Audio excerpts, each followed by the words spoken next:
Well, hello and welcome to my channel, The Withered Fig Tree. My name is Randy Silva, and I've been doing various Christian live streams about various topics, and a lot of them have to do with the Holy Spirit.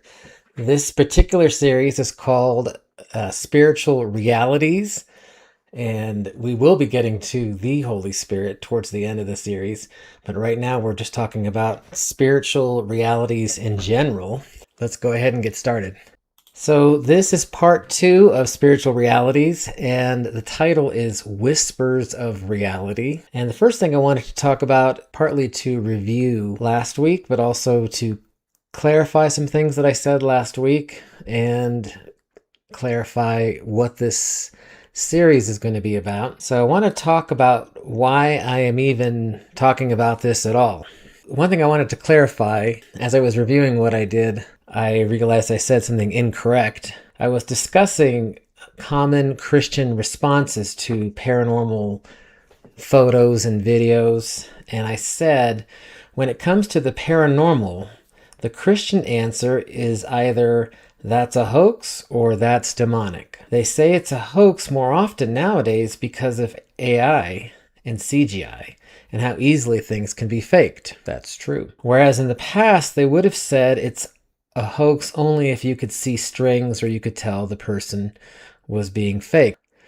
Now here's what I mean. Advances in AI generated images and video have made visual evidence far less convincing than it once was. Today, virtually any image or video can be fabricated so convincingly that our first reaction is, and it should be, skepticism. Not an immediate conclusion that it's a hoax or it's real and therefore demonic. It's very easy to say, that's got to be a hoax. It just looks too good to be true, or it just looks like it can't be real. But, it can easily be done by AI nowadays. Before you used to have to be into computers and computer graphics and into editing video and so forth in order to make something that's convincing. Nowadays, you just type in a few words in an AI like ChatGPT or something, and voila, out pops this video. You could even say, make it look like a VHS recording from the 80s. It'll make it fuzzy and put a little clock in the corner with a battery light or something. I mean, it's pretty amazing what you can do nowadays. So anything could be fake and fabricate it nowadays.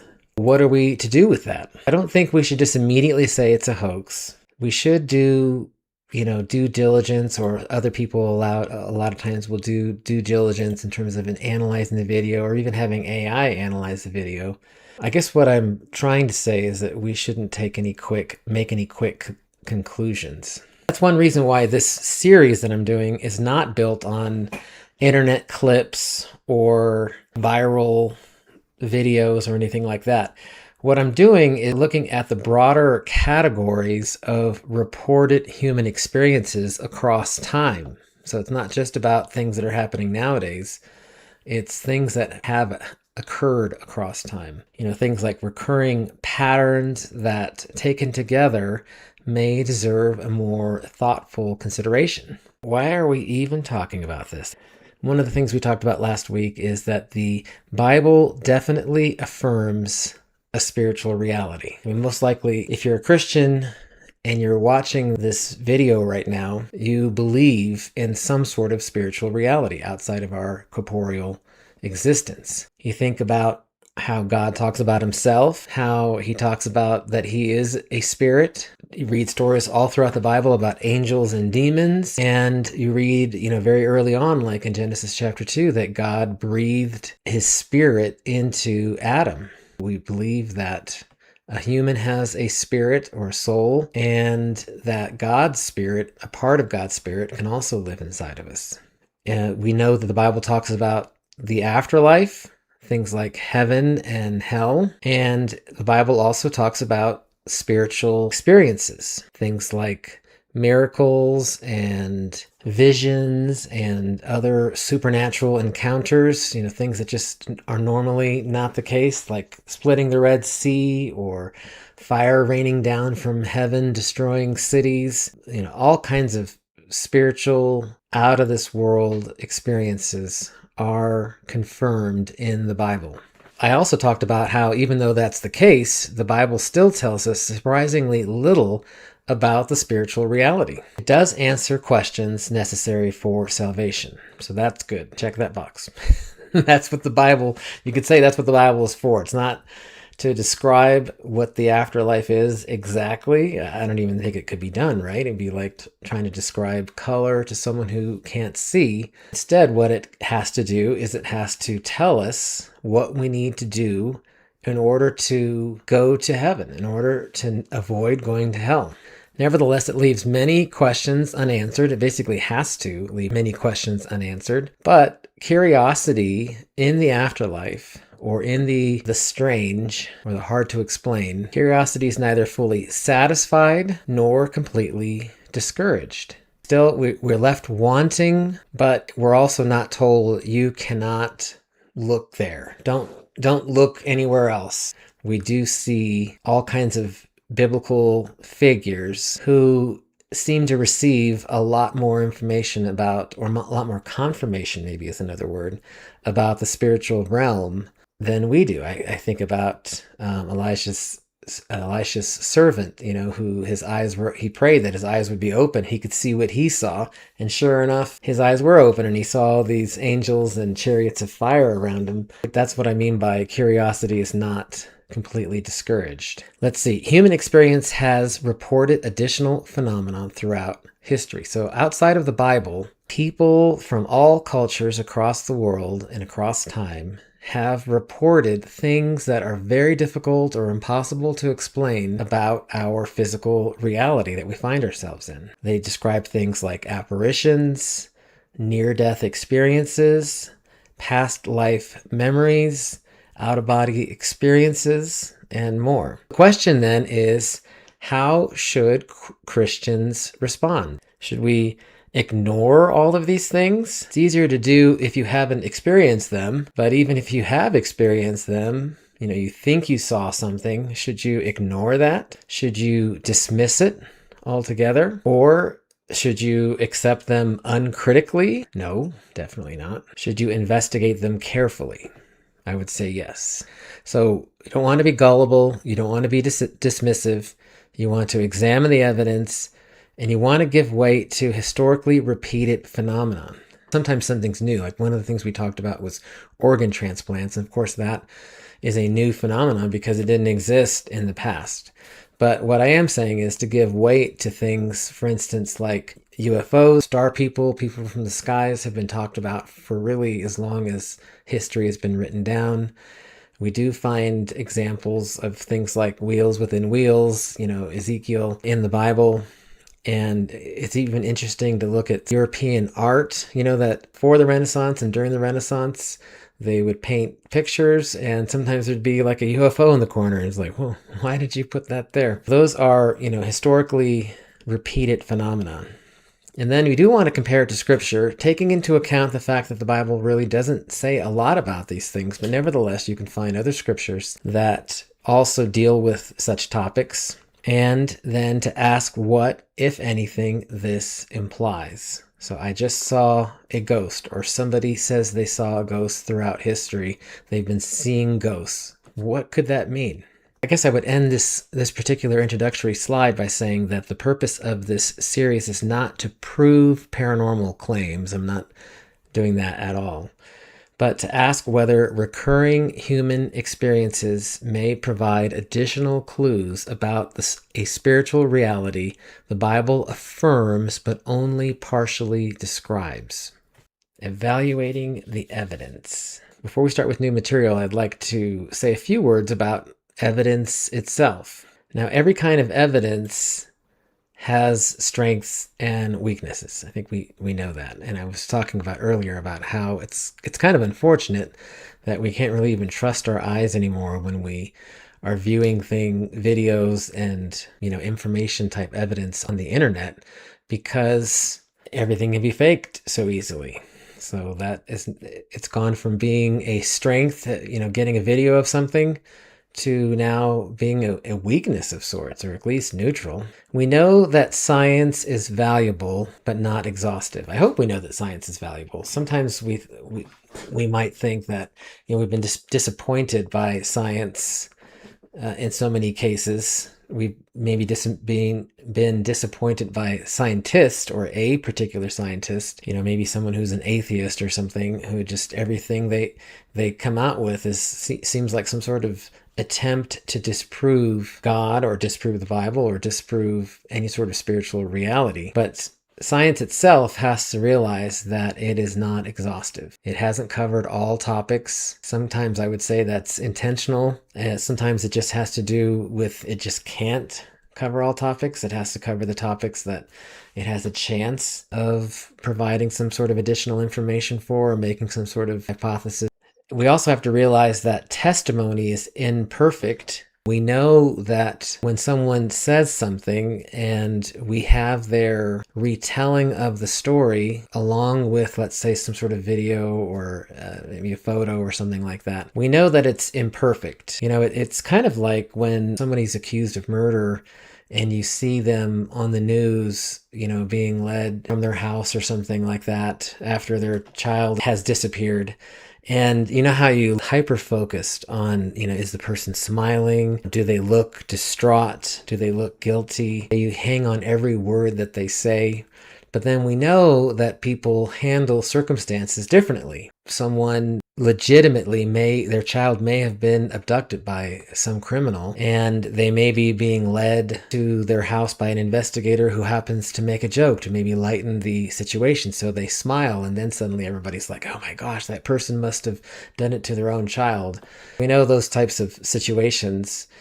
We also know that some people are really good actors and really good at deceit, better than we are, let's say.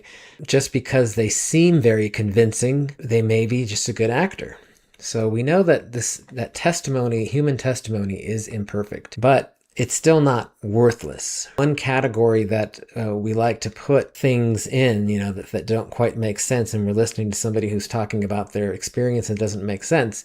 If we can put it in the category of they just misidentified something. If you think about like Project Blue Book in the 60s and 70s, they would say things like, you did see a bright light in the sky, but it was just Venus. Or you did see something unusual over there, some unusual lights, but it was swamp gas. Nowadays, the answer to that is drone. You can get a t-shirt that says, it is not a drone. Because nowadays, if you see any sort of light in the sky or lights in the sky, drones can do some pretty amazing things. And so a lot of times, maybe nowadays, it is a drone. It's sort of like the AI type of thing, that it's kind of unfortunate.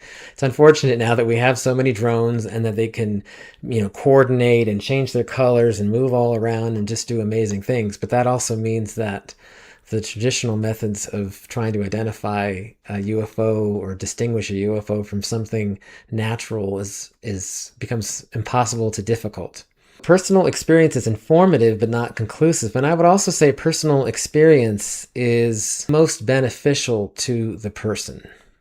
That's always been that way, and I don't know if it's more so the case now.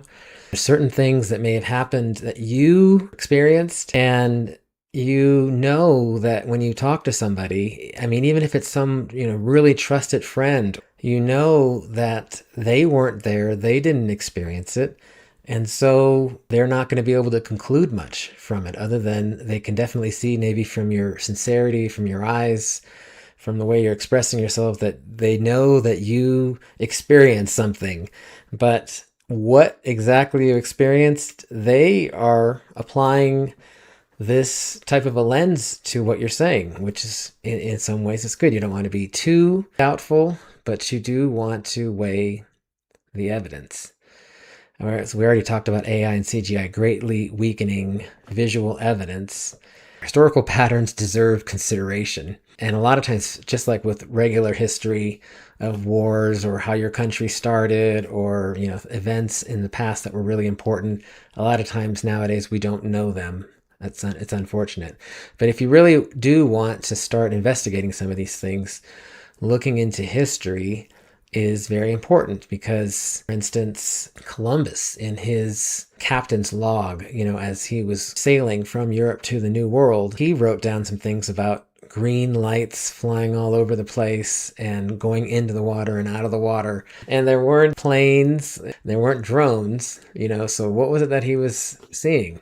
Our goal is to neither be gullible or also overly dismissive. And I would say Christians sort of form their own or have their own unique challenges. They have to know their own biases. One thing I have seen is Christians appealing to science. They might say something like, well, science has never proven that ghosts exist, or science has not been able to prove that past life memories are real. And so you have a Christian that is appealing to science, but only when it supports their conclusions. You have to realize that science, at the same time as helping you to not have to worry about past life memories, it's the same scientists who say that God doesn't exist, that angels don't exist, that basically you're crazy if you think they exist.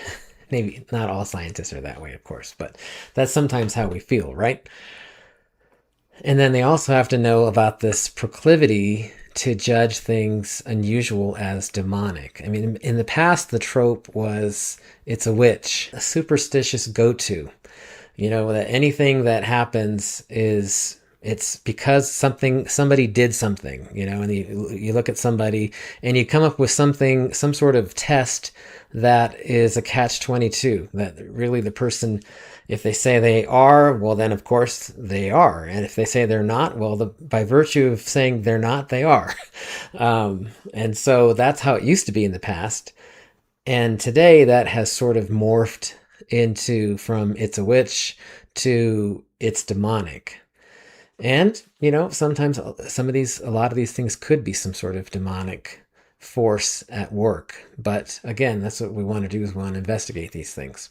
Of course, scientists and science itself also has its own biases. Science is built up of scientists.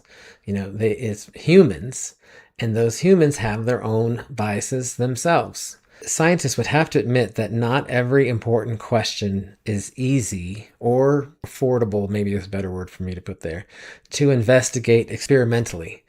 And so they can't just say that something has been disproven when the issue has not been investigated because it wasn't easy to investigate or it was way too costly to investigate. Scientists, they have to be open with the fact that research priorities are influenced by funding, career incentives, and prevailing paradigms. So they know that certain topics are taboo. If you investigate that, you will be chastised and shamed and canceled. And nowadays would be the term, right? That is why they don't. Maybe they're interested in some of these things. Maybe they are intrigued by, something they saw or experienced, but they realize that would be a death knell for their career. They also have to admit that the absence of scientific consensus is not the same as evidence of absence. It's not new, actually. It's been done as long as science has been around. But the more scientists you can say believe in something, they will say that is itself evidence. But they have to realize that is proven wrong time and time again. I mean, even if you think back to, Einstein is now considered one of the greatest physicists of all time. But when he was first trying to introduce his ideas, they all ganged up against him and said that his ideas have to be wrong because we all said he's wrong. That definitely happened, and it happens a lot, even to the present times. Some questions are so consequential that they deserve exceptional scientific attention. Examples: are we alone in the universe? Can consciousness exist apart from the brain? Are there other aspects of reality that we do not yet understand? These are all amazing, important questions. And so even if they are hard to understand or if they are expensive to investigate, they ought to be investigated because of how consequential proving them one way or another, even just uncovering evidence about them would be so consequential to society and civilization. This is the slide for today, I guess, new information and what we're going to cover. So going on from what we talked about last week, and also going on from what this foundation we've created about how to approach these different types of paranormal phenomenon. If something did turn out to be genuine, what would that imply? What would be the possible spiritual implications if this type of paranormal experience were genuine, or we found examples that were genuine? If you think about ghosts or apparition encounters, what that would show is that there's conscious existence after death. I have not seen a ghost, but I can imagine that if I saw one, first I would really question myself. But if it was like so obvious, like this thing that went through a wall and I saw it, nobody was around, I didn't have my camera out, I didn't have my phone, or it was just too quick, I still would know what I saw. I would still question my own sanity or whether I hallucinated it or something. But if I came to the conclusion that it was real, then that would mean that there is some sort of consciousness after death, that there is, you could say, life after death, or is there some sort of existence after death? Some conscious beings may remain able to interact with the physical world. So from a biblical standpoint, it seems as though as soon as you die, your spirit goes up to heaven and is judged, and you either go to hell or you remain in heaven. Something like that. The judgment is immediate. And so it doesn't make sense that there would somehow be a ghost around, somebody who's died, that their spirit is wandering around this earth still, either from their choice, that they just didn't want to approach the light, as it were, or maybe they just are lost, like in the Sixth Sense movie, where he didn't know he was dead. And there's a TV show, Ghosts, they have to do something. There's something that they have to prove to themselves, or some sort of moral dilemma they have to answer. Near-death experiences. Consciousness may survive bodily death. For the most part, we don't have any information about what happens when you die. But if seems like rare cases where someone does die or almost die, and that their spirit actually does begin this journey to heaven or hell, and then it's recalled back to the body, either again by choice or just God said, go back. So what would that mean? Well, this moral accountability and afterlife become more plausible. The idea that you will have to give an account for how you lived your life, and that there is a life after death, they become more plausible, especially, of course, to the person who it occurred. They have these memories somehow, and science will say that it's your brain in its last death grips. But if the person just thinks, just themselves sees it as so real, and maybe it seemed like it took hours or something, I don't know, I haven't had one of these experiences, but you can imagine how to someone who's had one of these, they sometimes if they saw their loved ones and they felt this incredible love and this peace, that they would then not be they would have confirmation, so they wouldn't be as scared about death as someone who hasn't had one of these experiences. Past life memories. Now, I call this reincarnation. I decided to change this to past life memories because that's really the phenomenon that I'm talking about. Reincarnation is loaded with other types of religious implications, but the specific phenomenon I'm talking about are past life memories. So somehow a child has memories of some previous existence that has lots of details that can be verified, and it doesn't make any sense how the child could have this knowledge or these memories. What would that mean for genuine cases, if there were genuine cases? So personal identity or memory may survive death in some form, raising questions about the nature of the soul, human identity, and whether some people may receive another earthly opportunity under certain circumstances. One thing I did find when I was investigating a lot of these is that they occur after someone's died. That's the whole idea of a past life. But how did that person die? I couldn't find any examples of a child knowing, they were an old person who died peacefully in their bed and they were surrounded by their loved ones. I couldn't find anything like that. All of them had to deal with rapid deaths. They were murdered, or they died in war. If that were the case and that were the pattern, then it could imply that under certain circumstances, your soul would go to another body and you'd have another life to live.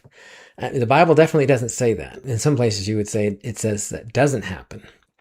I wouldn't put it past the Bible or God to not describe such things so that people don't think that that's just a common thing. Obviously, God can do whatever he wants.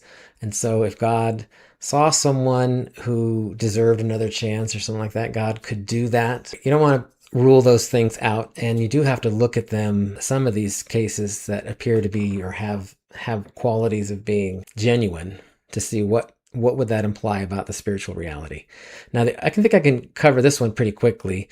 This is real. This is a real phenomenon. Organ transplant memory claims. And this is hard for me to say as someone who never had it, and obviously I don't know about the spiritual reality myself. But I think this probably points to an undiscovered biological mechanism. We think that all memories are in the brain, inside of neurons or neural connections, but yet we don't even know how that works. So it is possible that there is some sort of, let's say, protein or particle that under certain circumstances can be injected in the bloodstream and travel around the body before it gets to the brain and is remembered or something like that. And it would be very difficult to prove, be really difficult, but not impossible for science to try to discover. If it was some sort of a spiritual phenomenon, that also doesn't really even make sense with the spiritual realities that we know about. Because the person is dead, so they should become a ghost, or like we think, they should go up to heaven or hell to be judged. How could part of their soul go with an organ to a donor? It doesn't make sense. So I really think that this would point towards some undiscovered biological mechanism. Extraterrestrial entities, if they were genuine, intelligent non-human beings exist. That's the conclusion you would come to. And that would raise theological questions about creation, redemption, and humanity's uniqueness. This other question would come up, and it is coming up. When I was coming up with this series, to be honest, I didn't think at all about this new movie that's coming out. This movie from Steven Spielberg, Disclosure. I'm not sure what's the other word to there, but it's about disclosure of alien, extraterrestrial existence. So a lot of people will say that the reason, the government knows, but they don't tell their people because it would cause hysteria. Because what if it turns out that God doesn't exist and what we think is God is just some sort of extraordinarily advanced extraterrestrial civilization? I would say that this is not the case. One, God in the Bible claims to be the creator of the universe. So an extraterrestrial entity would not be able to create the physical universe that it's in. The other thing is that an extraterrestrial race would not have the love and patience that God has shown with humanity throughout time. They would just be another life form, and so they would have their own needs. Maybe they're curious, maybe they need resources, whatever it is, but you're not going to spend tons of time with the life that's on this planet. Maybe you'll teach them to farm or something like that, but you're not going to, especially if you wouldn't, come down and be part of the world somehow, like Jesus did, and then be killed by those people and then still want to stick around and help them out. I mean, it just doesn't make sense from other life standpoint. Now, interdimensional entities are very similar to extraterrestrial in that they're not from Earth, but they're not from this universe either. They're from some other dimension. And that, if that were true, then reality may include dimensions or realms beyond ordinary human perception. And then you might ask, is it possible for us to go to one of these other realms? That'd be interesting, wouldn't it? But I don't know how much that would say about spirituality. You could say, well, the spiritual world is just one of these other dimensions and what we think are ghosts, but that doesn't make sense in a lot of different ways. And so that's kind of what I'm talking about in terms of weighing these implications, is does it even make sense from a spiritual standpoint? Demon possession claims are definitely real. They've been around. They're written about in the Bible. In Jesus' time, they still occur. You have to look at genuine. Is it just someone pretending to act crazy? Is it some sort of mental illness? Is it some sort of cry for attention? But if it were true, if you found genuine cases, then it would mean that non-human spiritual beings may cohabitate human beings. And that would also indicate, and I think this is a standard Christian stance, is that the spiritual conflict is real. You don't want to open your mind or open your spirit to demonic beings You don't want to open yourself up to being possessed by one of these things. That's for sure. Okay, out-of-body experiences. Consciousness may be capable of existing independently of the physical body while the body is still alive. So you could like leave your body and go somewhere and have memories and experiences of somewhere else and then come back and then live your life normally and maybe do this over and over again. If that were true, I can't do that. There have been people who say they have out-of-body experiences, not near death, so they didn't die and come back. That would be this second category. But this is someone who can, I guess, at their will, or maybe even not at their will. Like you could think of the Apostle John or the Apostle Peter and the Apostle Paul. They all talk about being in trances and going to some other realm. Even Paul said he wasn't sure whether he was actually being taken there, or if it was just in his mind. But if those cases turn out to be genuine, and it seems like, certainly in the cases that are in the Bible, well, those are real cases, that means that consciousness is capable of existing outside of the physical body. Okay, well, thanks again for joining me. Hopefully you are enjoying this series and it's creating questions in your mind and things that you want to know more about. And next week we are going to talk about consciousness and simulation theory, if you've heard of that. Remember to like and subscribe and share with your friends, and have a great evening.